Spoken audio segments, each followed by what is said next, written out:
Nishith Bhai, it's truly a pleasure. Thank you so much for the hospitality and for the opportunity to bring me to this fabulous institution you have built. I'm not sure if institution is the right word.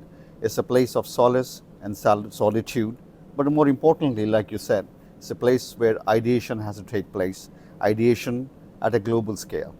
Not many people have this foresight and the willingness and the deep pocket to spend their own money to build this fabulous place. You call it Aligunjan. Thank you again for the opportunity. Thank you very much. Most welcome, all of you. I think it's been a pleasure. And I'm grateful to you for finding time to come and see me. All our audience, most welcome here anytime. Thank you, Nishith Bhai. Nishith Bhai, I have known you over 20 years. We have to celebrate silver jubilee next few years. Yes. So I have seen you over the years, not only at TiCon, but across the world, wherever I could meet you. And you always had an aura of warmth around you. You are a hugely successful man yourself. You have a law firm, a taxes firm, and a cross-border all across the world. But you're a man who's very grounded. And that's what is very appealing, not only to me, but to many people who know you. So, thank you. You are too generous. So Nishith Bhai, I wanted to draw some leadership lessons, some inspiration stories.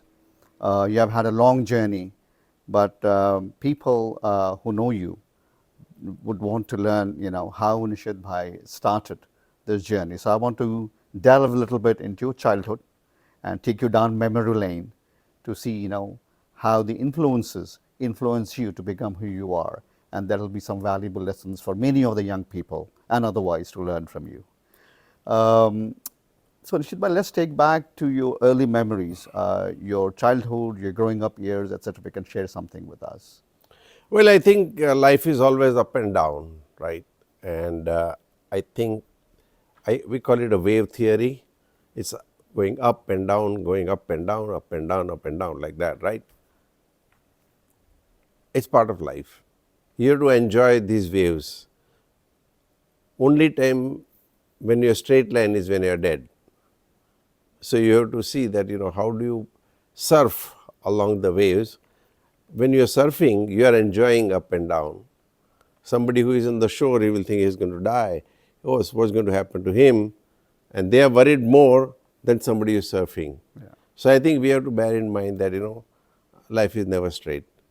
It's always a roller coaster ride, and more so when you're kind of entrepreneurial mindset, then you have to really be very, very resilient to the whole thing. So that's the first thing. And just going back to my early life, I had a little troubled life when I was a child, And my father died when I was 3 years old, and my mother remarried, and then we had stepfather, and we were around those kind of things. And I think, and then my uncle and aunt, paternal auntie and all that, they brought me to Mumbai, and then we had a shop, a medical store, and so started working in the store, and then learned so much in this retail store because it was the best MBA I could do.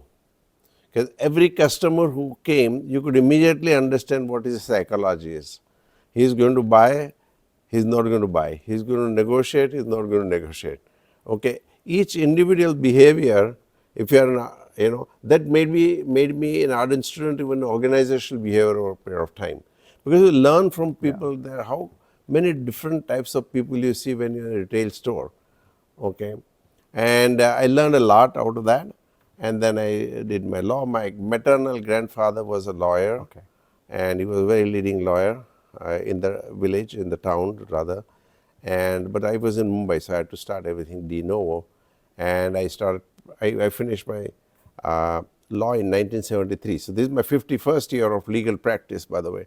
I hope I don't look that old. No, you don't, not at all. Okay, thank you. I'm a little flattered, and I know the reality. But it's been such an interesting journey for me, all said and done. So I finished my law in 1973, and then I was always fascinated by one saintly politician.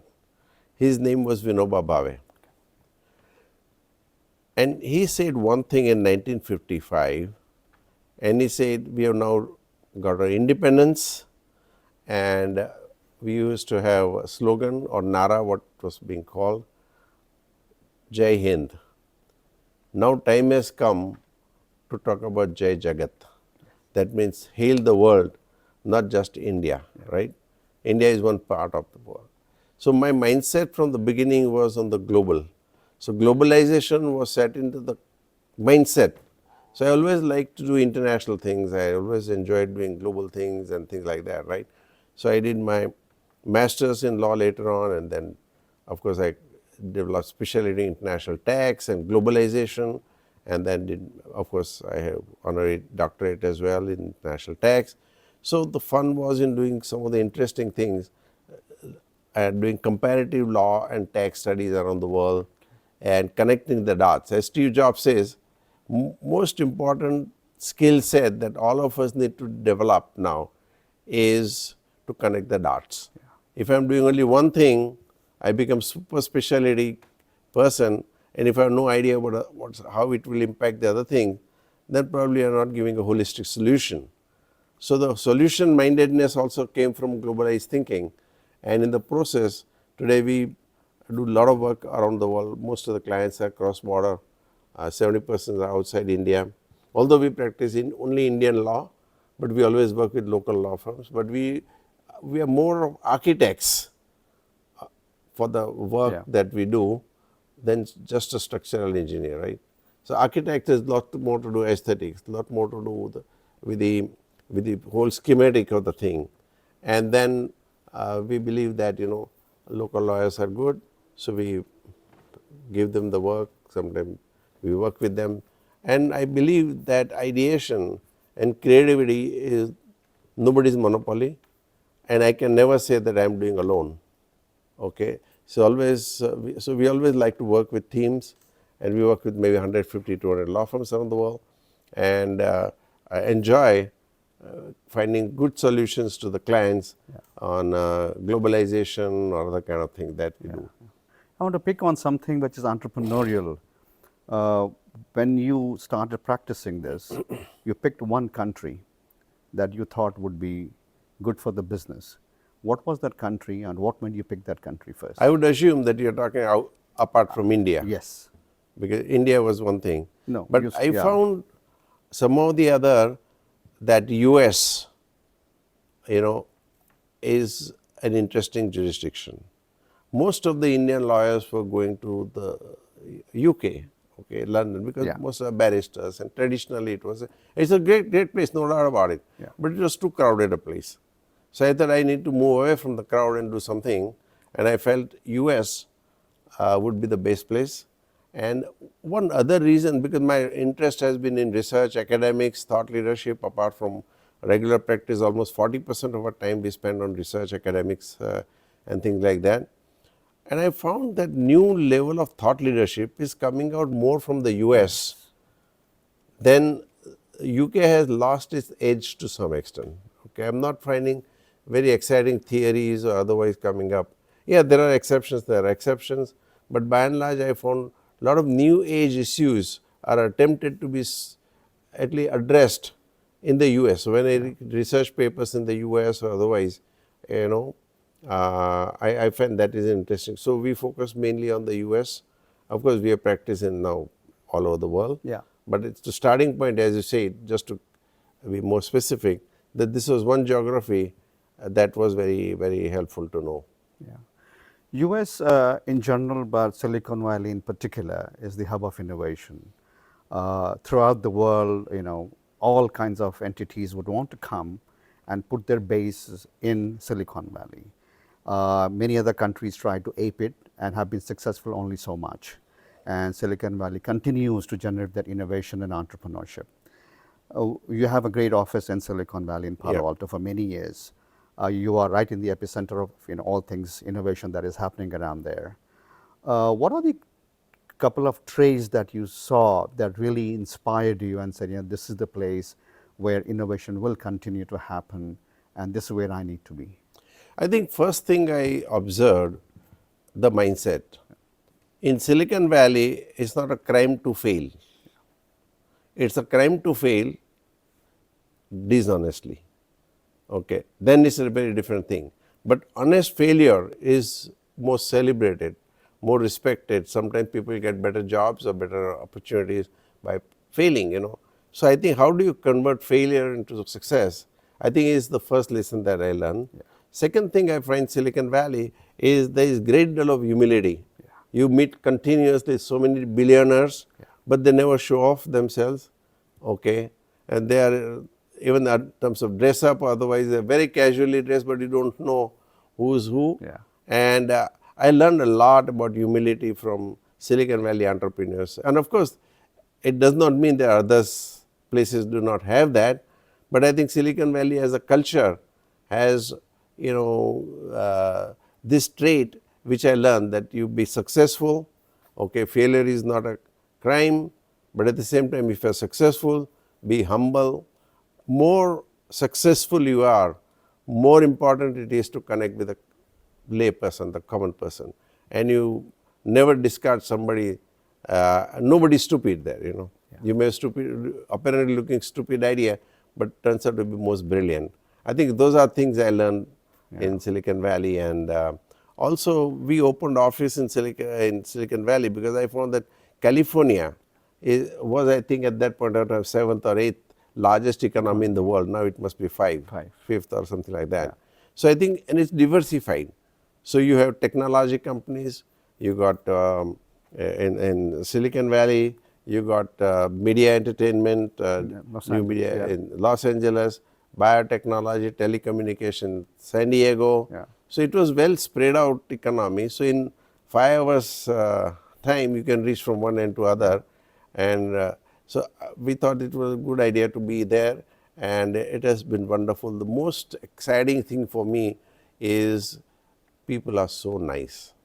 They are so receptive to a newcomer, yeah, like me, you know. Of course, I still consider myself newcomer, but I think I've got best of the friends in Silicon Valley, you know.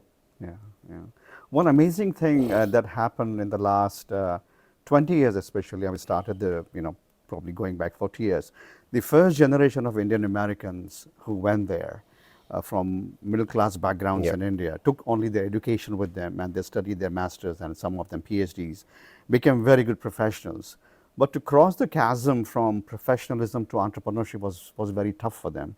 Indians were not known as entrepreneurs. So they crossed that bridge and they became very successful entrepreneurs. And fast forward to 2024, we are the pride of Silicon Valley. The way we have accomplished and the way we are giving back, not only to the economy of Silicon Valley, but the impact around the world is amazing. So you have seen the transformation of how Indians have achieved so much. How do you see that? The question is not only the contribution of the US, but we took something with us and we continue to take that from the land where we were born and raised, that is India. And something had to be glued with the land there, and something, the magic worked out. And I wanted your perspective on that. I think two things. Number one, I've been going to the US number of times a year since 1981. And many of these billionaires today, or triple billionaires, I don't know what that number is, none of us had money.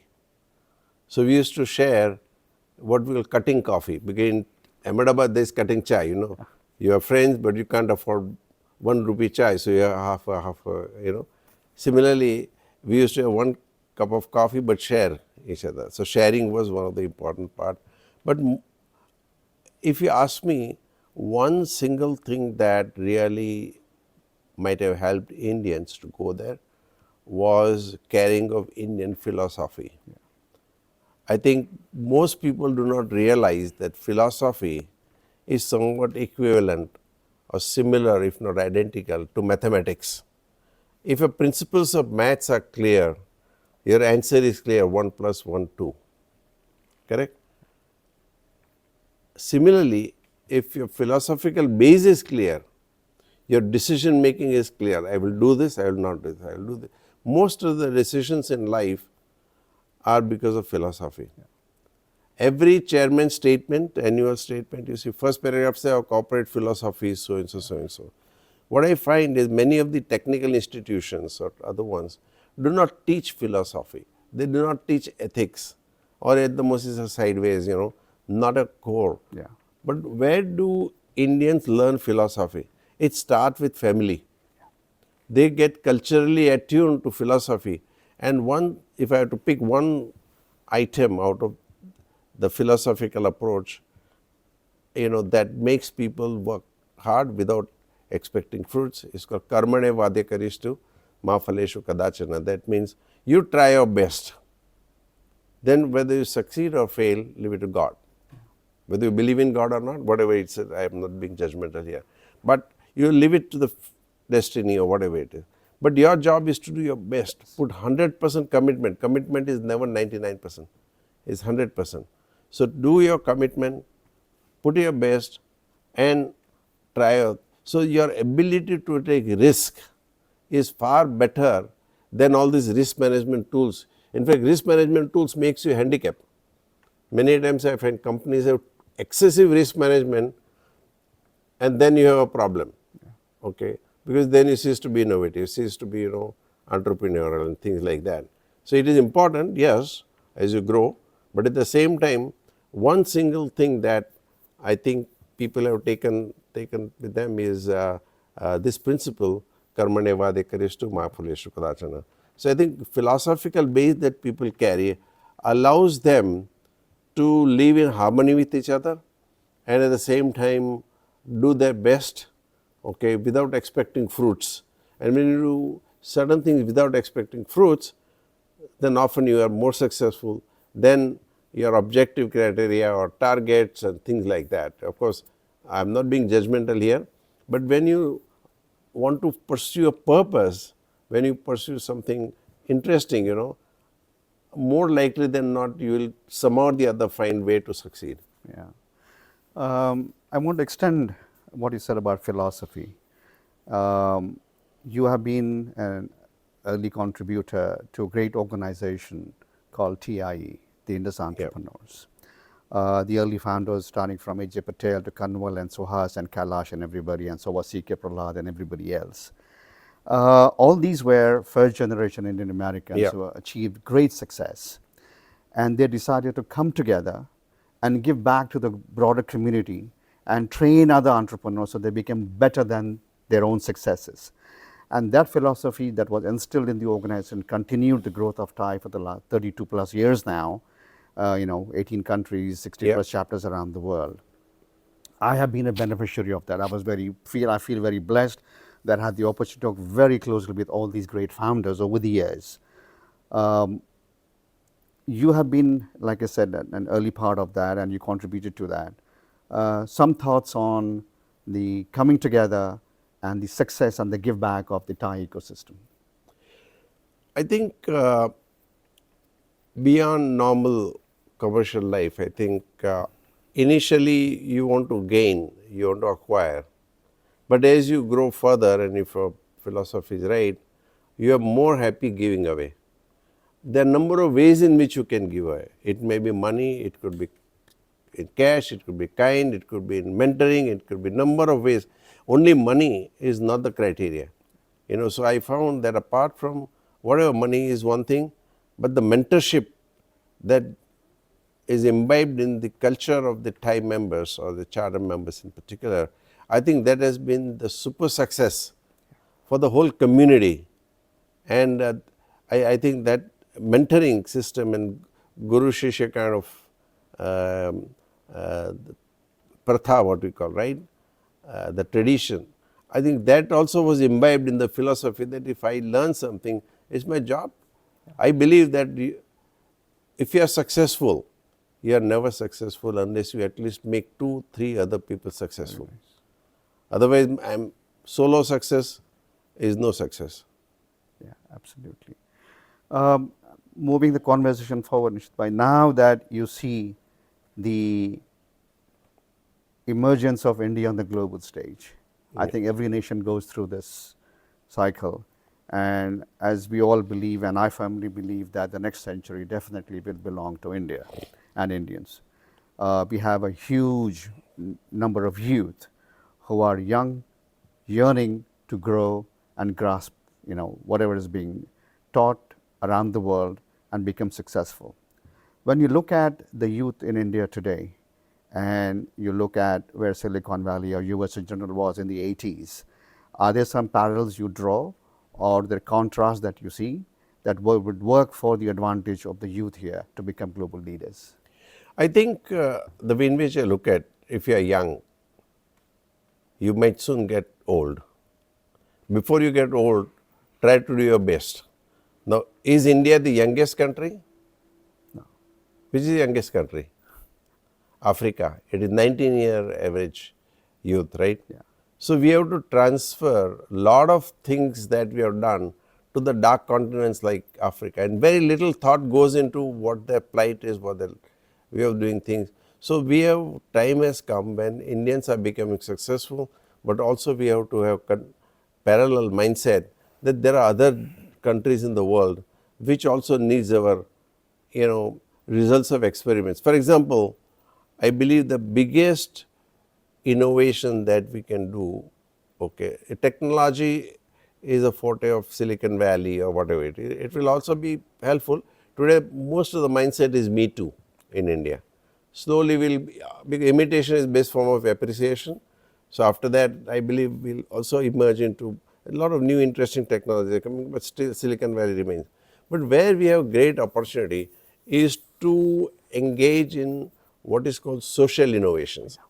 And that will be use of technology as well, because in India, cost of failure is low. Cost of failure is low, but scalability is very high. So whatever experiments you want to do, you can experiment at a scale.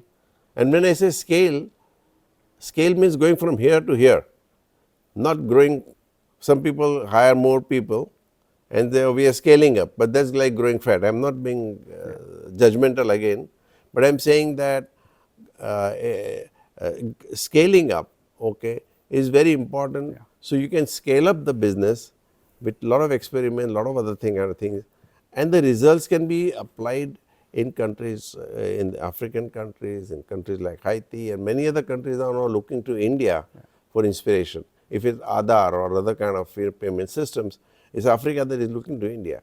But we have to participate in the growth of that. If we do not do that, there will be disconnect. And I believe that, for a while we saw decline in wars and conflicts, suddenly it has increased in the world. Something needs to be done. In war, no country wins, only companies win, right? So I'm not being again judgmental one way or the other, but I'm saying that we need to find mechanisms and ways to resolve conflicts, and India has a lot to contribute, because a degree of neutrality exists, at the same time more open-mindedness exists. A lot of countries are looking for India's intervention in resolving the problem. So I'm not going too deep into those subjects, but including the whole, sometimes I've talked a lot on that, whole concept of democracy we can change, because today it is all physical based. It can, from democracy to netocracy, it's a separate subject. You can all go on the net, and 2014 I spoke about it. So you can look at from democracy to netocracy and how that whole framework should change. How can we have e-parliament? So we have two sets, one social sector, one political sector. If we use technology in politics, we can change the world. We have to think now that time has come for India to be a thought leader. Look at concept of democracy. Democracy started, the concept started sometime in 500 BC, with Socrates talking about it, Plato, Aristotle. It took 500 years to get a direct democracy. In 930, a country called Iceland, I had discussion with the president of Iceland as well in 2014 on this subject, introduced indirect democracy, representative. Representatives became agents of the people. What is the job of technology? To disintermediate the agents. So technology can change, and now it's almost 1300 years, 931st representative. Now we are in 2000, or so time has come to rethink how the new models of democracy should function, because a lot of learnings have been there. Yeah. You know, so the political contribution also India can make in terms of thought leadership. Okay, and similarly in social sector, there is huge need for integration of technology and the social, but all the experiments can be done here, as I mentioned, at a lower cost, but with high scalability. And the same experiments, the results can be applied in other jurisdictions, so we share our experiences and help other countries to grow as well. So, as I said, if we are successful, we may take pride, whatever it is, but I would never take pride if I am not able to help some other people to succeed as well. Yeah. The things you mentioned, Nishith bhai, requires entrepreneurship. More than entrepreneurship, it requires a leadership mindset. Yeah. And building the right leaders is very critical for the future. You work with different leaders all across the nations. I am trying to pick your brain to, ask you, 2 or 3 traits of leadership that I think essential. There could be many traits, but leaders don't just rule. It's not about politics or country. It's also about organizations. It's all about businesses. It's also about families. There's always a leadership role in the families as well. So, wanted to again, ask you some traits that you think you can share that you have seen with some great people across the world. For level setting, let us have a definitional context or descriptive context to what is leadership. Okay. Each one has his own way of thinking. To me, leadership in simple words is nothing else but somebody who is competent and is inspirational. So, if you are competent and if you are inspirational, you are a leader, number one. Okay. Number two, you may be competent, but you are not inspirational, you are not leader. You may be inspirational, but you do not know your job, right? Again, you can't be a good leader. So, both are important. But second thing I feel is that in case of a leader, he must know what is followership.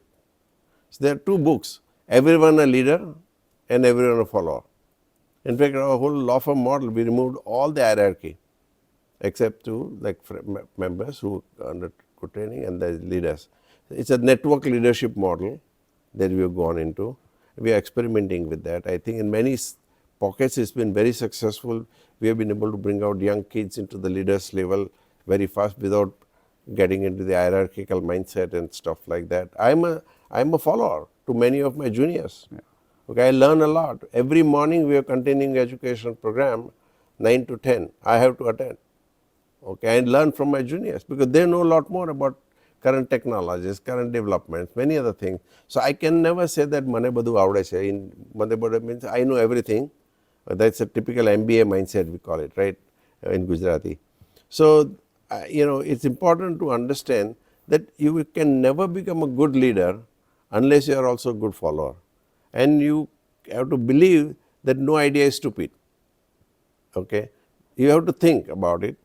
Don't discard without any further thinking and things like that, So, I personally think that so one of the other trait of leader is to know what is followership and how.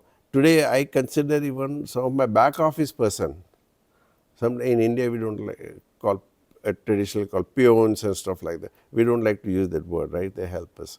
So, there is so much to learn. One of our back office person, he in working with us for 30 years, okay, he started as a back office boy, then he learned videography, everything, but not one day he has been late. And he starts his day at 6 o'clock, he lives 2.5 hours from Mumbai, wow. Okay, 2.5 hours from Mumbai. At 6 o'clock sharp, he is in the office and he leaves almost after 6 o'clock in the evening. Every day, 30 years.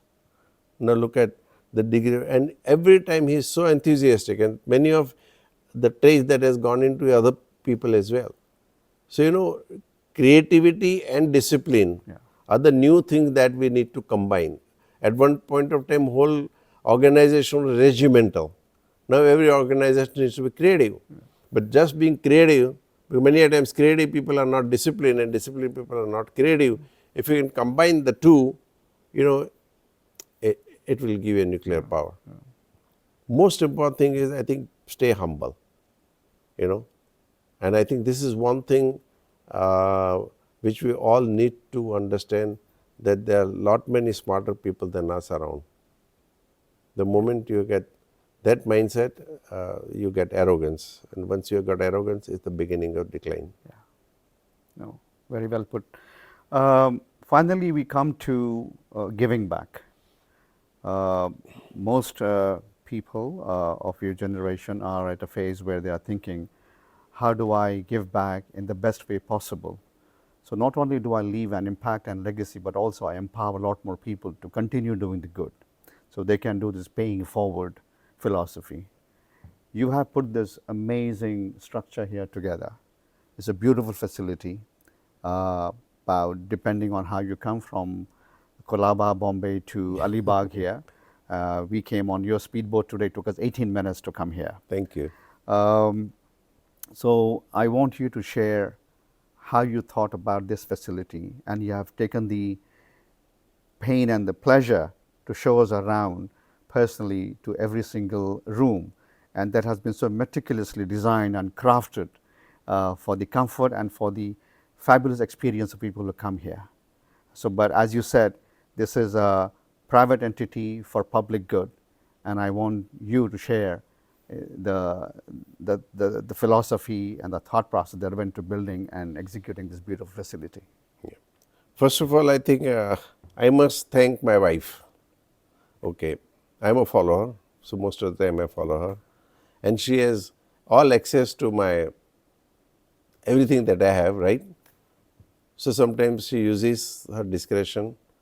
So she got this piece of land in a place called Alibag from Taj Mahal Hotel Gateway of India. As you know, it's about just 20 minutes, 17 minutes per speedboat, and it's all rice paddy farms.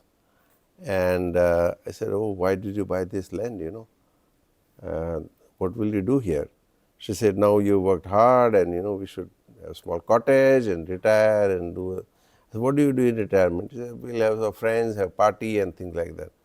But I think that was, I said, it's once in few weeks or something like that, You can't have party every night, right? And of course, she already paid deposits. I had no discretion to walk away from any deal, right? Then I thought I have to think creatively, because you can't deny wife anything that she wants, okay? But you can be creative to see that. Then I was thinking that what should we do here with this land? Something needs to be done, something purposeful. What had happened that almost for 4 or 5 years in a row, Financial Times of London had ranked us as the most innovative law firm in whole of Asia. We did a lot of creative work and all those kind of things. And then I started getting invitations from Korea and other places, law firms, other organizations started inviting me for how to become creative. I say, I don't know how to become creative, but all that I can do is to share my experience. So I started sharing a lot of experiences, some good, some bad, whatever it is. Then I thought, how does this whole process of innovation, creativity begin, and how does it unfold itself, right? Then when I looked at the whole process, it came to my mind that first thing is you are sitting somewhere, you think something and you get solo thinking is something that happens, and you get good spark, right? What do you do next? Next thing you say, oh, but who will believe in my idea? So you find somebody who will resonate with your idea. So you want to talk to him, because you don't want to talk to somebody who is going to push you down, So you talk to 2 people, 3 people. Then they buy an idea, they say, oh, great idea, let us take it to 10, 15 people, then 30, 40, 50 people, 100 people, 200 people. So ideation flowers from individual to collective. So why not have a facility which is driven by this process of solo thinking, place for 2, 3 people to discuss an idea, 5, 10 people, 20 people, 50, 100 people. So that was the starting point. And I thought everything is all about dreaming and imagination. Impossible things are imagined and dreamt of, but someday it becomes reality, right? So we named this as Imaginarium. You can see on the back of us, there is a facility. So Imaginarium means like planetarium, aquarium, museum, some place where lazy people like us, okay, imagine and dream the world and change and, okay, as I said, change the whole, disrupt the whole parliament system of physical meeting, and why can't we have parliament in the cloud? Okay, we looked at blockchain and Bitcoin 2012-13. Okay, we looked at something else. Now we are looking at horizon technology that will come into fore from 8 to 10 years, 15 years. What will be the new features? What will be new strategic issues, tax issues, legal issues, ethical issues, all those kind of things. So why not create something that nurtures this kind of activity? And then I thought that's the purpose. Okay, so that's how this facility was designed, and you won't believe this was in 2007 or 8, and we got this land, and I told my friend architect in New York, I said, why can't you come down and design a facility? He was an architect. He said, yeah, I'll come, but just send me what is the address. So we sent out, it's here. He said, there is small structure on that. I said, how do you know?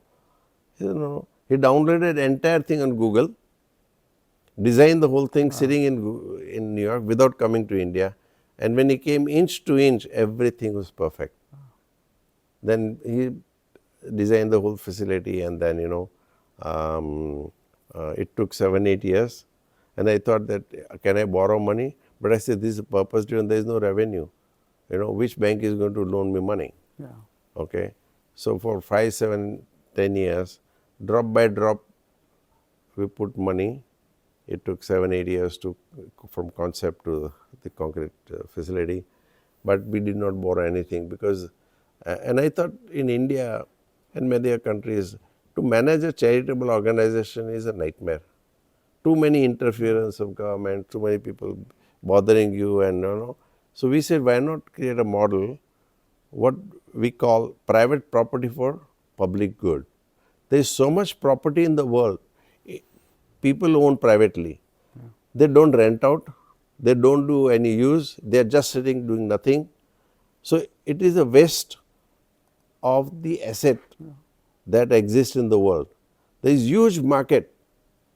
You don't want to rent out, don't want to do Airbnb, you don't want to, because you are not sure sometimes that whether somebody will manage the property right, or, the fear of not being able to get back the possession, because one single thing that happens is people are always worried. If people go in and don't come out, what will happen? Yeah. So I said, let us make a model, what I would call private property for public good. So to select people who really are purpose driven, we give this facility pro bono. Okay. We don't charge anything. There is no revenue model. Since I have no revenue, there is no income. When there is no income, I have no problem about income tax. So the best tax planning that you can do in life, not to make money. Okay. So we said, let us not make money. Okay. But use it for public good. And maybe this becomes a new model for a lot of people to do that. And I think government's job is only one, and that is if somebody develop private property for public good model, then they should have an ability to get access back to the property. I think, so there are models one can develop, but there is a lot of property that is sitting doing nothing, and there are a lot of people who are sitting who need social sector, many other places, they need facility, they need help. So I think that's how the whole idea came up, and we put in some $25 million, drop by drop. I don't invest so much in public markets, but whatever we could do, so whole lifetime saving I put in. But I said, it's fun of people coming to the facility, ideating people like you, it's great fun. Deepak Chopra was here last week, and somebody else is here, and Nobel Prize winners come. But we are freewheeling without any constraint. We are apolitical, religious. In fact, the whole name Imaginarium Aligunjan stands for Imaginarium is like planetarium, aquarium. But Aligunjan is the name our Guruji gave, and he is very neutral, very open-minded. So he said Ali Bagh. Number 2, Ali is a common name in Muslims. It is also in Jewish. In Sanskrit also Ali means bhaura, honeybee, and Gunjan means humming sound of. So it combines all the elements. So we have very open-minded, very broad-minded. I think polarization can only be addressed only when you are able to accept each other's ideas and with respect, try to do something good, Yeah. So the whole objective here is to do something new, something different, something interesting, and power of ideation is the starting point where all innovations, all changing the world and whatnot. Lastly, this building, I think it is important to discuss this. People can throw money, Yeah. can find a plot of land and put a convention center together for people to come and Yeah. do events. This is far, far away from that. Yeah. This is not normal by any stretch of imagination. Yeah. The pain you have taken, or rather it is the love you have taken to build this together. You have shown us samples of the flooring, of the water treatment, of the furniture and the chairs that you got, and the cubicles that people sit. The acoustics is fabulous. It doesn't look like a normal, regular convention or conference center. So that aspect is very different. It's almost an artistic view of how you put this together. So lasting thoughts on, a couple of examples you can So take on first of this. all, you want to create a commercial convention center. There are too many of them. You can go anywhere and get training and stuff like that. It is a purpose driven, first of all. And number 2, that I thought that if we do something, let us get best from the world without any, inhibitions that Indian, this, that, etc. We are out of that mindset.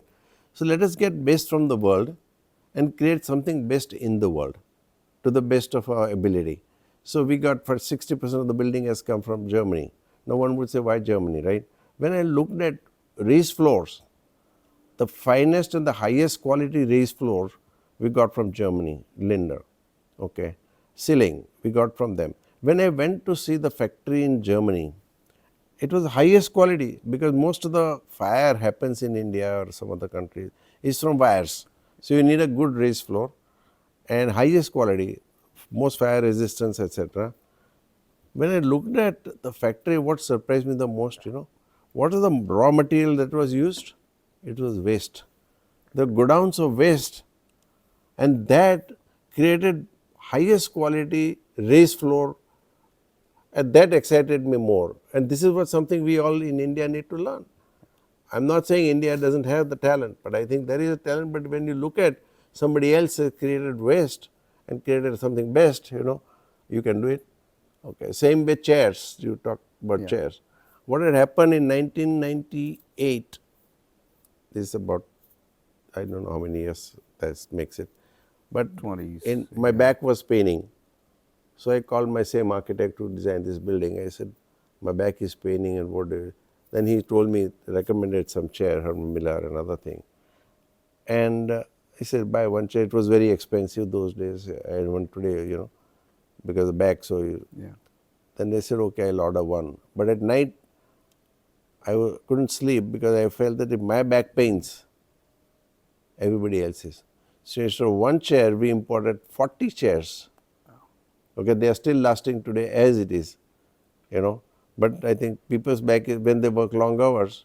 So everywhere we thought, let us have the best chairs that takes care of people's, back and the ergonomics and whatever it is. So like that we agree. Cement, for example. I went to Italy. We imported shipload of cement. One would say, why? Because I saw the cement absorbs pollution. 500 cars worth pollution. This building is in a cemented from Italy, just to showcase that we have this kind of material available and we have so much to do in terms of environment, in terms of social consciousness, in terms of, it is expensive one time. But if 10 people see that and 10 people develop that, it's no rocket science, So idea is that, to inspire people, so when they see some of these innovations, then I'm sure they will do a lot more, because first they must be exposed. Once their people are exposed, you are inspired to think differently. So that was the whole idea, because every small thing that I felt, the criteria was that would this inspire people when they look at it and say, why can't we do this, right? That was the thing. Nishith bhai, in conclusion, I think your journey has been very inspirational. Your work ethics, your work culture, the hundreds and thousands of people you've inspired throughout your life is going to continue to bring a lot of fruits to a lot of people, not just in India, but around the world. And lastly, but certainly not the least, this center and this legacy you have put together is going to change a lot of things in the world. It has been my honor and pleasure to have known you all these years. And thank you so much from the bottom of my heart to invite me to this fabulous place and spend a whole day with you. Thank you very much for finding time to come and see from all the way from Silicon Valley. And I'm really honored and also equally inspired. I hope I can do the same thing, that I can take messages to the people around. And thanks a lot. I'm very happy that you enjoyed coming here, and let's do a lot more interesting things together. Sure, I have. Thank you again. Appreciate it. Thank you so much. Thank you.